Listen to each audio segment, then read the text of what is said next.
Salut et bienvenue au stand de la Bibliothèque pour la conquête du monde. Vous l'aurez constaté, on a changé de décor parce qu'aujourd'hui, nous sommes au camp biblique des étudiants. Chaque année, la communauté missionnaire chrétienne internationale tient des camps. D'abord, un camp des jeunes qui s'étale du 21, je pense, 21 juin au 30, du 21 juillet au 30 juillet.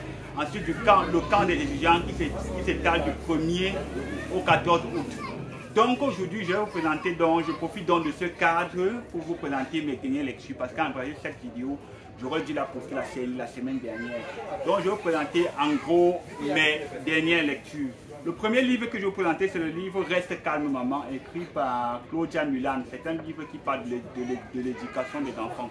En fait, Claudia Mulan, c'est l'épouse d'Eberen Mulan. Ils ont 6 enfants et 7 enfants qu'ils ont adoptés. Donc en Europe, ce n'est pas coutume d'avoir de si grandes familles. Donc pour une femme qui a eu une si grande famille et qui a réussi dans l'éducation des enfants, c'était nécessaire pour elle d'écrire un livre dessus.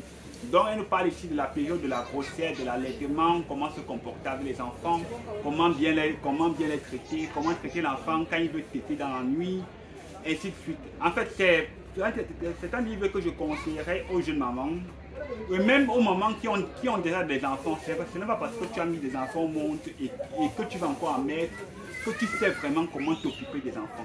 Voici un excellent livre qui montre aux mamans comment prendre soin des enfants, comment les éduquer entre l'âge de 1 jour, disons-le ainsi, jusqu'à 2 ans. Et Claudia Mulan, Reste calme maman. Le prochain livre que je vais vous présenter, c'est un livre écrit par son époux, Commencer jeune, par Ebérad Mulan. En fait, dans ce livre, il aborde une thématique, la question des cultes machinaux dans les familles. Comment amener l'enfant à aimer le culte machinal, à aimer la présence de Dieu. Parfois, quand on lit la Bible dans les cultes machinaux, qu'on a en train de lire, je sais pas, Genèse ou bien Lévitique, pour un enfant de 2, 3 ans, 4 ans, c'est mieux. Parce qu'on cite des noms qu'il ne comprend pas, on dit des histoires sur lesquelles il n'a aucune notion, il ne comprend pas. Comment rendre le culte matinal attractif pour les enfants? Comment leur communiquer Dieu au niveau de la famille? Comment enseigner la Bible aux enfants? C'est un livre que je conseillerais, pas seulement aux parents, mais aussi aux ministres, aux enfants.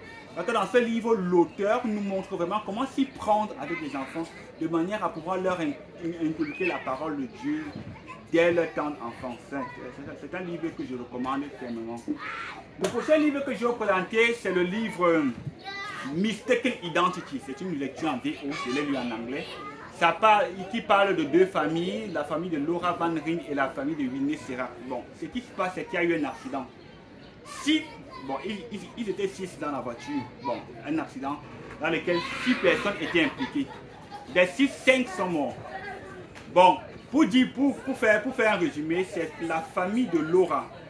La famille de Laura a pris une survivante qui croyait être la fille. Ils ont pris soin de la fille à l'hôpital, ils l'ont gardée. C'est quand ils sont allés en rééducation et qu'elle a pu parler qu'ils se rendent compte que ce n'était pas leur fille Laura, mais plutôt Whitney. Donc leur fille, en fait, pour résumer, la famille de Laura a pris Whitney à la place de Laura. Donc ce qui fait que Whitney était vivante mais Laura était morte. Whitney vivait dans la famille de Laura. Or la famille de Whitney avait enterré Laura sans le savoir, pensant que c'était Laura. Mistaken Identity, c'est donc l'histoire de 2 familles qui font un deuil. 2 familles, un corps et une seule survivante. Vous imaginez la douleur de savoir que tu as pris soin d'un enfant et plus tard on vient te faire comprendre que ce n'est pas ton enfant en réalité est mort depuis. Et tu t'imagines la joie de savoir que tu as enterré quelqu'un pensant que c'était ton enfant. Et maintenant on te dit que ton enfant est à l'hôpital et qu'elle est vivante. C'était une erreur médicale vraiment.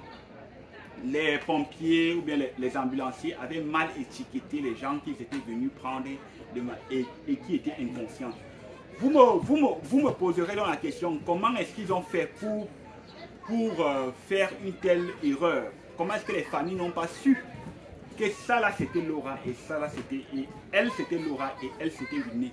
Je vous invite donc à lire le livre.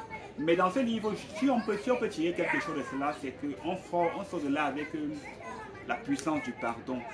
2 familles qui ont vécu une tragédie profonde, qui a bouleversé leur vie, qui les a vraiment transformés, la mort, disons-le ainsi, mais qui ont pu surmonter cela, pardonner, je veux me dire, c'est pardonner aux médecins qui ont commis l'erreur et accepter la situation comme la souveraineté de Dieu. Parfois, on traverse des situations vraiment difficiles et on ne sait pas pourquoi est-ce qu'on les traverse. Dans cette histoire, on rencontre la tristesse de la famille Van Ring et la tristesse de la famille Sirac. Vraiment, c'est un livre vraiment noir, vraiment triste, mais qui nous montre aussi qu'on traverse certaines situations difficiles parce que Dieu veut nous forger et peut-être pour que notre histoire puisse inspirer d'autres personnes à travers le monde. 2 familles qui ont fait le deuil, mais 2 familles qui se sont aussi réjouies à la fin, bien que pour l'une d'entre elles, l'enfant était mort. Mistaken Identity, un livre que je vous recommande. Bon, c'est vrai que j'ai parlé de 3 livres. Le dernier livre que vous présentez, c'est un livre du professeur Zacharias Stanefon, The Facet of His Ministry. Bon, je dois avouer, je triche un peu parce que c'est pas un livre que j'ai fini pendant le mois de juillet, j'ai plutôt fini ça pendant le mois d'août. Mais dans ce livre, le professeur était un homme colossal, je dirais comme quoi, un polygone, je sais pas, quelque chose comme ça. Et il avait des facettes.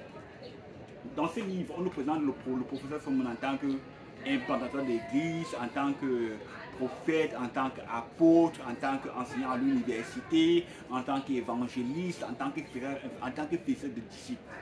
Toutes ces facettes du professeur Zacharias Stanefon sont présentées dans ce livre. Et je dois dire que c'est un livre qu'il a coécrit avec le pasteur Théodore Andossi, parce que le pasteur Théodore Andossi enseigne là sur les différentes facettes du professeur Zacharias Stanefon. Parce que par exemple, la question d'apôtre, quand il prend le professeur Fomon, dans le livre, on dit ce que le professeur Fomon a dit sur lui en tant qu'apôtre. On dit ce que le pasteur Théodore Andossi a dit sur le professeur Fomon en tant qu'apôtre. Vraiment, c'est un excellent livre que je vous propose de lire.